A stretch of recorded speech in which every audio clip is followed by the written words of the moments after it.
সৌদির প্রসিদ্ধ পণ্যের নকল বিক্রি করলে ৩ বছরের জেল ও বিপুল অঙ্কের অর্থের জরিমানার বিধান রেখে সৌদিতে আইন পাশ করা হয়েছে।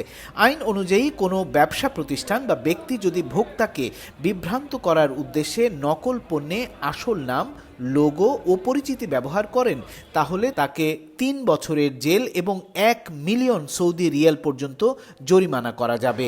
আর শুধু শাস্তি নয়, এই অপরাধে ব্যবহৃত পণ্য, উপকরণ, প্যাকেজিং সরঞ্জাম ও যন্ত্রপাতি বাজেয়াপ্ত করে ধ্বংস করার ক্ষমতাও দেয়া হয়েছে এই আইনে। সৌদি গেজেট এই খবর দিয়েছে। খবরে আরও বলা হয়েছে ৬ মাস পর থেকে এই বিধান কার্যকর হবে। অপরাধের পুনরাবৃত্তি ঘটলে শাস্তি আরও কঠোর হবে। জরিমানা ও অর্থদণ্ড দ্বিগুণ হওয়ার পাশাপাশি ব্যবসা ১৫ থেকে ৬ মাস পর্যন্ত বন্ধ করে দেয়া হতে পারে। সৌদি কর্তৃপক্ষ মনে করছে এই আইন কার্যকর হলে দেশটির ঐতিহ্যবাহী পণ্যের সুনাম যেমন রক্ষা পাবে এবং বাজারে নকল ও বিভ্রান্তিকর পণ্যের যোগানও কমবে। দেশটিতে প্রবাসী ব্যবসায়ীদের নকল পণ্যের কারবারের বিষয়ে সতর্ক থাকা উচিত বলেই মনে করছেন দেশটিতে প্রবাসী বাংলাদেশিরা। কেননা সৌদির আইন ভীষণ কঠিন, সেক্ষেত্রে আইন অমান্যের শাস্তিও মারাত্মক হতে পারে।